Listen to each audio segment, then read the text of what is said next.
नमस्कार दोस्तों, मैं आलोक शुक्ला आज फिर आपके सामने उपस्थित हूं कक्षा 12वीं की काव्य पुस्तक आरोह के तीसरे पाठ की 2 कविताओं पर चर्चा करने के लिए।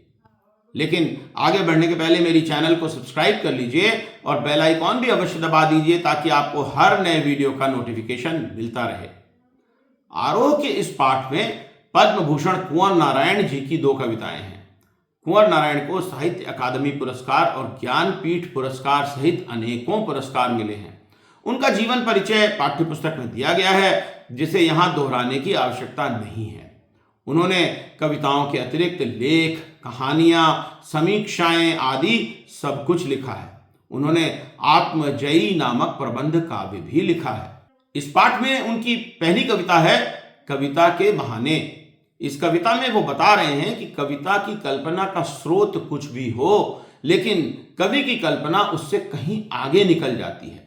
इस कविता के साथ आपको दिखाने के लिए मुझे एक बहुत सुंदर एनिमेटेड वीडियो YouTube के channel Haryana Vinod cloth store Bahl पर creative commons attribution licence reuse allowed में मिला है। वीडियो का लिंक मैं डिस्क्रिप्शन बॉक्स में दे रहा हूं। मैं कविता पढ़ने के साथ आपको ये वीडियो दिखाता चलूंगा। आइए कविता प्रारंभ करते हैं।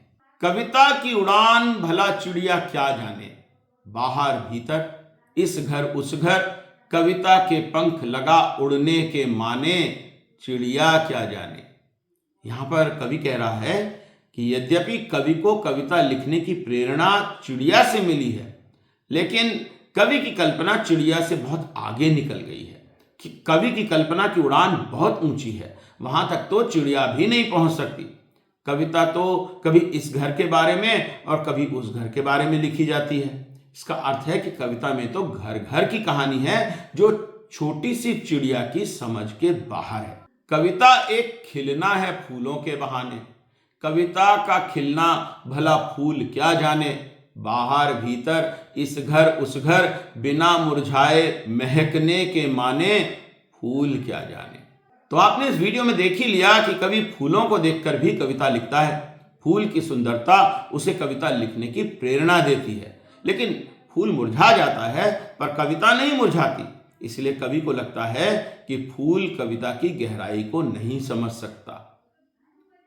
कविता एक खेल है बच्चों के बहाने, बाहर भीतर यह घर वह घर, सब घर एक कर देने के माने, बच्चा ही जाने। कवि कह रहा है कि बच्चे जिस प्रकार खेलते हैं उसी तरह से कविता भी कवि की भावनाओं से खेल कर रही है। बच्चे अपना और पराया नहीं जानते, वे एक दूसरे के घर जाकर खेलते हैं। उसी तरह से कविता भी अपने पराये का भेद नहीं करती, सबको एक ही मानती है। इस कविता के शीर्षक में ही कविता का अर्थ छुपा हुआ है। कवि कविता के बहाने अपनी भावनाएं व्यक्त कर रहा है और दुनिया पर दृष्टि डाल रहा है। आइए अब पाठ की दूसरी कविता की बात करते हैं। यह कविता है बात सीधी सी। इसे उनके काव्य संग्रह कोई दूसरा नहीं से लिया गया है।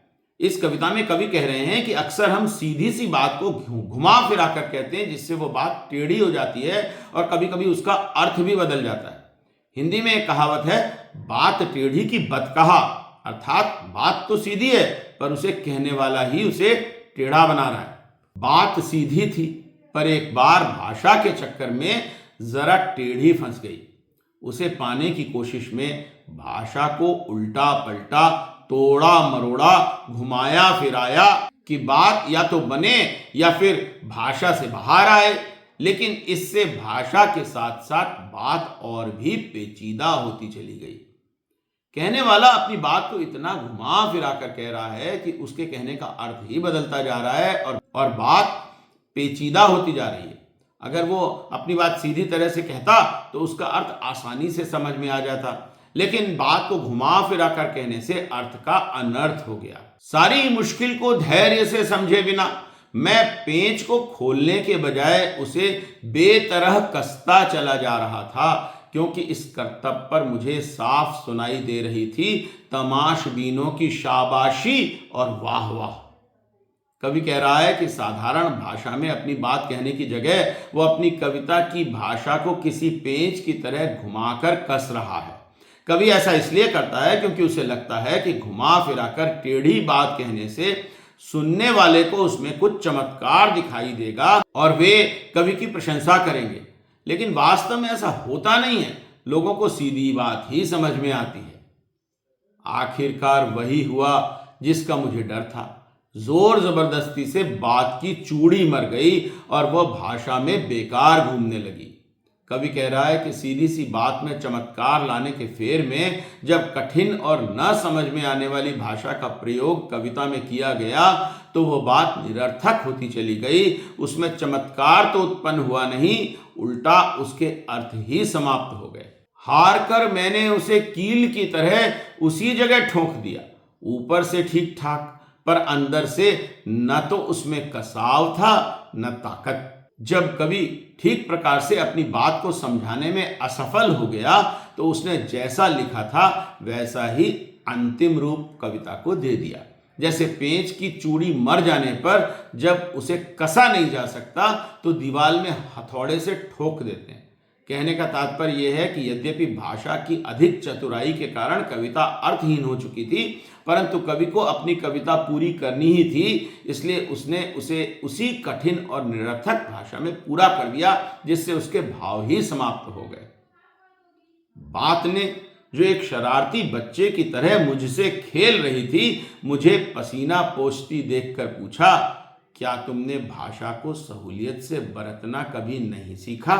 कवि कह रहा है कि जो बात वो कहना चाहता था वो उसे तो मालूम ही थी, और कवि ये भी जानता है कि उसकी कविता में वो अर्थ नहीं है जो बात वो कहना चाहता था। इसलिए उसे लगता था कि बात उसके साथ खेल रही है और उसे कह रही है कि अगर सीधी भाषा का उपयोग किया होता तो अपनी बात आसानी से और सही प्रकार से संप्रेषित कर सकते थे।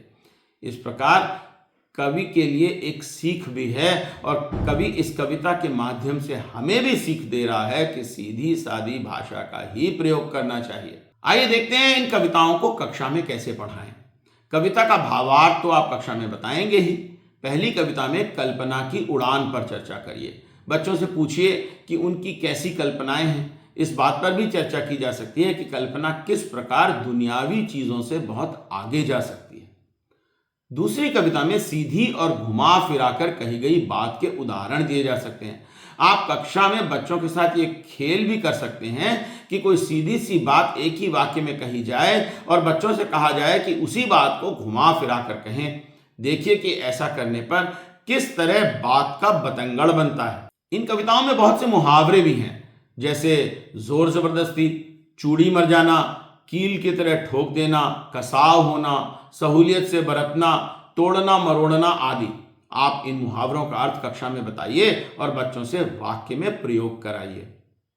कथ्य और भाषा के सामंजस्य पर कक्षा में चर्चा की जा सकती है। इसके अतिरिक्त पाठ्य पुस्तक में दिए गए प्रश्नों को तो हल कराना ही है। आपकी पुस्तक में कहा गया है कि प्रताप नारायण मिश्र के निबंध बात को खोज कर पढ़िए। मैं इंटरनेट पर उपलब्ध इस निबंध का लिंक डिस्क्रिप्शन बॉक्स में दे रहा हूं। आप ये निबंध कक्षा में बच्चों को पढ़वा सकते हैं और इसके संबंध में भी चर्चा कर सकते हैं। इसी तरह आपकी पुस्तक में नागार्जुन की कविता बातें भी खोजकर पढ़ने के लिए कहा गया है। मैं इस कविता का लिंक भी डिस्क्रिप्शन बॉक्स में दे रहा हूं। बेहद खूबसूरत कविता है ये नागार्जुन की, इसे कक्षा में अवश्य पढ़ाइएगा। तो आज के लिए इतना ही। जल्दी ही फिर मिलेंगे आरोह के अगले पाठ की कविताओं के साथ। तब तक के लिए नमस्कार।